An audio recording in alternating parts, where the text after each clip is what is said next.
محترم و مکرم علماء کرام، بزرگوں، دوستوں، نوجوان ساتھیوں اور عزیز طلبہ، سب سے پہلے ہر قسم کی تعریف و توصیف، کبریائی و بڑائی، بزرگی و برتری اس اللہ وحدہ لا شریک خالق کائنات مالک ارض و السماوات کے لیے ہے، جس نے اپنے بے شمار مخلوقات میں ہمیں یعنی انسان کو اشرف المخلوقات بنا کر ایک مقصد کے تحت اس دار فانی کے اندر مبعوث فرمایا اور اس مقصد پر قائم و دائم رہنے کے لیے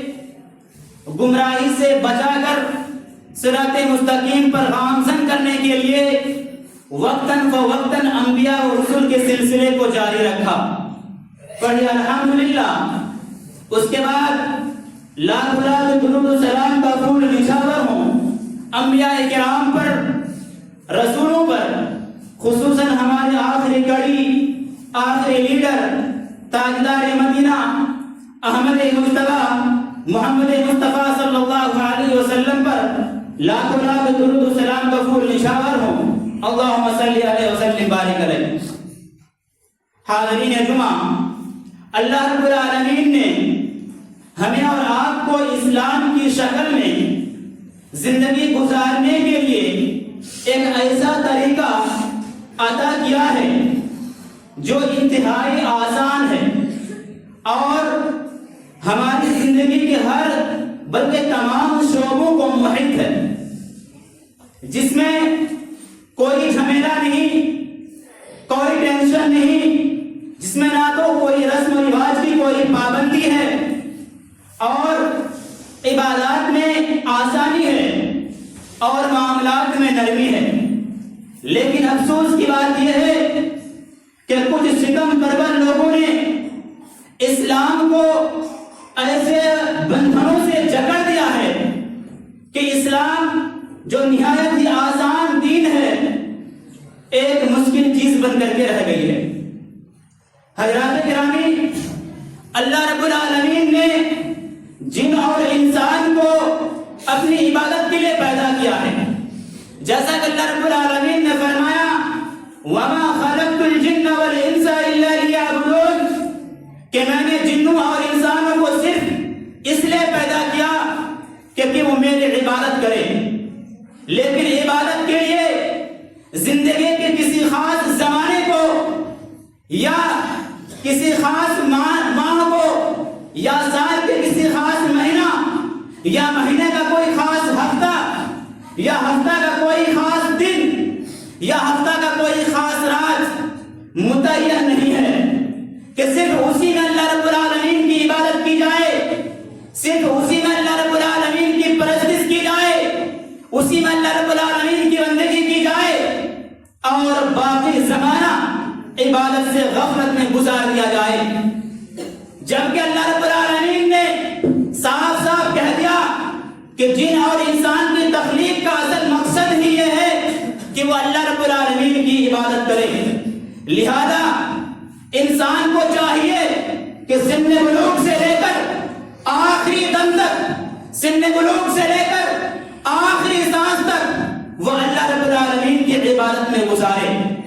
جیسا کہ اللہ رب العالمین نے فرمایا فَسَبِّحْ بِحَمْدِ رَبِّكَ وَكُن مِّنَ السَّاجِدِينَ، کہ آپ اپنے رب کی حمد کے ساتھ تسبیح بیان کرتے رہیں، آپ اپنے رب کی حمد کے ساتھ تسبیح بیان کرتے رہیں، وَكُن مِّنَ السَّاجِدِينَ، اور سجدہ کرنے والوں میں شامل رہیں۔ آگے فرمایا وَاعْبُدْ رَبَّكَ، اور آپ اپنے رب کی عبادت کرتے رہیں۔ کب تک؟ ایک دن، 2 دن، 1 ہفتہ، 2 ہفتہ، 1 مہینہ، 2 مہینہ، 1 سال، 2 سال نہیں، اللہ رب العالمین نے فرمایا وَاعْبُدْ رَبَّكَ، آپ اپنے رب کی عبادت کرتے رہیں حَتَّى يَأْتِيَكَ الْيَقِينُ، کب تک؟ یہاں تک کہ آپ پر موت آ جائے۔ اور کامیاب بھی وہی انسان ہے جو عبادت ہی کو اپنی زندگی کا اصل مقصد تصور کرے، کامیاب بھی وہی انسان ہے جو عبادت ہی کو اپنی زندگی کا اصل ٹارگٹ تصور کرے۔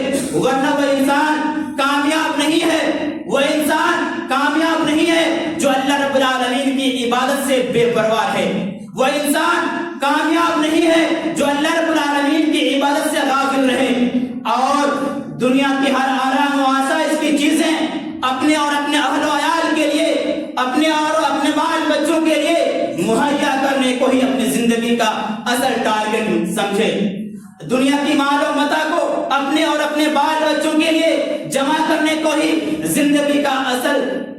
مقصد تصور کرے، وہ انسان کبھی قطعاً کامیاب نہیں ہو سکتا۔ حضرات گرامی، اس وقت یہ تو مسلمانوں کی اکثریت اللہ رب العالمین کی عبادت سے غافل ہے۔ اس وقت ایک تو مسلمانوں کی زیادہ تر تعداد اللہ رب العالمین کی عبادت سے بے پرواہ ہے۔ اس پر ستم یہ ہے کہ بعض لوگوں نے، بعض شکم پرور لوگوں نے، بعض پیٹو قسم کے لوگ اپنے پیٹ کی خاطر، چند پیسے کی خاطر، اپنے جیب بھرنے کے لیے ان کے دلوں میں یہ بات اچھی طرح سے بیٹھا رکھی ہے، ان کے دلوں میں یہ بات اچھی طریقے سے جمع رکھی ہے کہ اگر سال میں 2-4 بار شب بیداری کر لی جائے،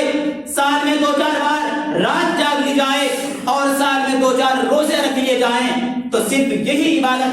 اللہ رب العالمین کے ہاں، صرف یہی عبادت انسان کی نجات اور اس کی دنیاوی و اخروی فلاح و بہبودی کے لیے کافی ہے۔ صرف یہی عبادت انسان کی نجات اور اس کی دنیاوی و اخروی کامیابی و کامرانی کے لیے کافی ہے۔ حالانکہ حقیقت یہ ہے کہ رسول اللہ صلی اللہ علیہ وسلم نے عبادت کے لیے کسی دن کو خاص کرنے سے منع فرمایا ہے، یا عبادت کے لیے کسی رات کو خاص کرنے سے منع فرمایا ہے، جیسے کہ رسول اللہ صلی اللہ علیہ وسلم نے فرمایا لا تختصوا لیلۃ الجمعۃ بقیام، کہ لا تختصوا لیلۃ الجمعۃ بقیام من بین اللیالی ولا تخصوا یوم الجمعۃ بصیام من بین الایام الا ان یکون فی صوم یصومہ احدکم، رواہ مسلم، کہ راتوں میں سے صرف جمعہ کی رات کو عبادت کے لیے یا دنوں میں سے صرف جمعہ کے دن کو عبادت کے لیے خاص نہ کرو۔ ہاں، اگر جمعہ کا دن ان دنوں میں آ جائے جن میں تم میں سے کوئی شخص اللہ رب العالمین کی عبادت کرتا ہو یا روزہ رکھتا ہو تو اس میں اس شخص کا روزہ رکھنے میں کوئی حرج نہیں ہے۔ لہذا اس حدیث سے معلوم یہ ہوا کہ اگر عبادت کے لیے کسی رات کو یا کسی دن کو خاص کرنا صحیح ہوتا، اگر عبادت کے لیے کسی رات کو خاص کرنا صحیح ہوتا، درست ہوتا، تو رسول اللہ صلی اللہ علیہ وسلم جمعہ کی رات کو خاص کرنے کی اجازت دے دیتے۔ رسول اللہ صلی اللہ علیہ وسلم جمعہ کے دن کو خاص کرنے کی اجازت دے دیتے، لیکن کیونکہ یوم جمعہ ہفتے کے تمام ایام میں سب سے افضل ہے، لیکن رسول اللہ صلی اللہ علیہ وسلم کا اس سے منع کرنا واضح دلیل ہے کہ سال میں کسی 1 یا 2 رات کو عبادت کے لیے خاص کرنا درست نہیں ہے۔ حضرات گرامی،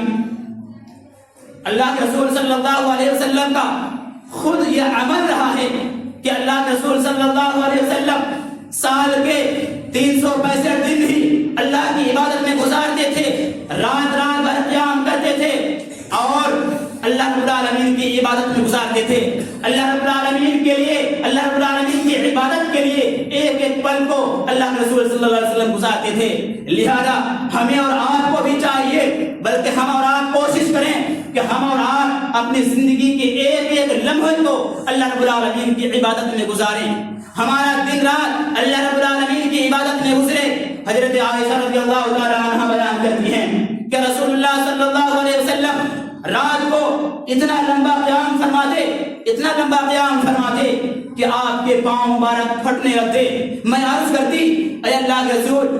اللہ رب العالمین نے تو آپ کی اگلی پچھلی تمام خطائیں معاف کر دی ہے، پھر بھی آپ اتنا لمبا قیام کیوں کرتے ہیں؟ تو رسول اللہ صلی اللہ علیہ وسلم نے جواب دیا، افلا اکون عبدا شکورا، رواہ البخاری مسلم، کہ کیا میں شکر گزار بندہ نہ بنوں؟ اسی طریقے سے ایک دوسری روایت میں ہے، حضرت مغیرہ رضی اللہ تعالی عنہ راوی ہیں، بیان کرتے ہیں کہ رسول اللہ صلی اللہ علیہ وسلم نے اتنا لمبا قیام فرمایا کہ آپ کے پاؤں مبارک پر بھرم پڑ گیا۔ صحابہ اکرام رضوان اللہ علیہم اجمعین نے عرض کیا، اے اللہ کے رسول، آپ تو وہ شخصیت ہیں کہ جس کے اگلے اور پچھلے تمام خطائیں اللہ نے معاف کر دی ہیں، پھر بھی آپ اتنا لمبا قیام کیوں کرتے ہیں؟ تو اللہ کے رسول صلی اللہ علیہ وسلم نے جواب دیا، افلا اکون عبدا شکورا، رواہ البخاری و مسلم، کہ کیا میں شکر گزار بندہ نہ بنوں؟ حضرات گرامی، اور ہم اور آپ جانتے ہیں کہ زندگی گزارنے کا سب سے بہترین طریقہ نبی کریم صلی اللہ علیہ وسلم کا طریقہ ہے، اور نبی کریم صلی اللہ علیہ وسلم ہمارے اور آپ کے لیے اسوہ ہے، آئیڈیل ہے، نمونہ ہے، جیسا کہ حضرت جابر بن عبداللہ رضی اللہ تعالی عنہ بیان کرتے ہیں کہ رسول اللہ صلی اللہ علیہ وسلم خطبہ جمعہ میں یہ کہا کرتے تھے، اما بعد فإن خیر الحدیث کتاب اللہ وخیر الہدی ہدی محمد صلی اللہ علیہ وسلم وشر الامور محدثاتها وكل محدثة بدعة وكل بدعة ضلالة، رواہ مسلم۔ کہ اللہ رسول صلی اللہ علیہ وسلم فرمایا کرتے تھے کہ حمد و ثنا کے بعد تم سب کو یہ معلوم ہونا چاہیے کہ سب سے بہترین بات اللہ رب العالمین کی کتاب ہے، اور سب سے بہتر طریقہ محمد صلی اللہ علیہ وسلم کا طریقہ ہے، اور سب سے برا کام وہ ہے جو دین میں نیا ایجاد کیا گیا ہو، دین میں نیا ایجاد کیا گیا ہو، اور ہر دین میں نیا ایجاد کیا ہوا کام گمراہی ہے، اور جو اس پر عمل کرے گا وہ گمراہ ہے۔ اس حدیث سے معلوم ہوا کہ بہترین طریقہ اللہ کے رسول صلی اللہ علیہ وسلم کا طریقہ ہے، اور دین میں بدعات، خرافات جس پر اللہ اور اللہ کے رسول کی کوئی حکم نہ ہو وہ مردود ہے، وہ بیکار ہے، اس سے کوئی فائدہ حاصل ہونے والا نہیں ہے۔ حضرات گرامی، اس سے یہ بھی معلوم ہوا کہ کوئی بھی عمل جس پر اللہ اور اللہ کے رسول کا مہر نہ ہو، چاہے وہ عوام کی نظروں میں، لوگوں کی نظروں میں کتنا ہی اچھا کیوں نہ ہو، وہ مردود ہے، اس کی کوئی اوقات نہیں ہے۔ اللہ کے رسول صلی اللہ علیہ وسلم نے فرمایا، من عمل عملا لیس علیہ امرنا فهو رد، کہ جس کسی نے کوئی ایسا کام کیا جس پر ہمارا حکم نہیں ہے تو وہ مردود ہے۔ ایک دوسری روایت میں ہے، من احدث فی امرنا ھذا ما لیس منہ فهو رد، کہ جس کسی نے ہمارے اس دین میں کوئی کام یا کوئی نئی بات ایجاد کیا جس کا تعلق شریعت اسلامیہ سے نہیں ہے تو وہ مردود ہے۔ محترم سامعین، ماہ شعبان میں مصطفیٰ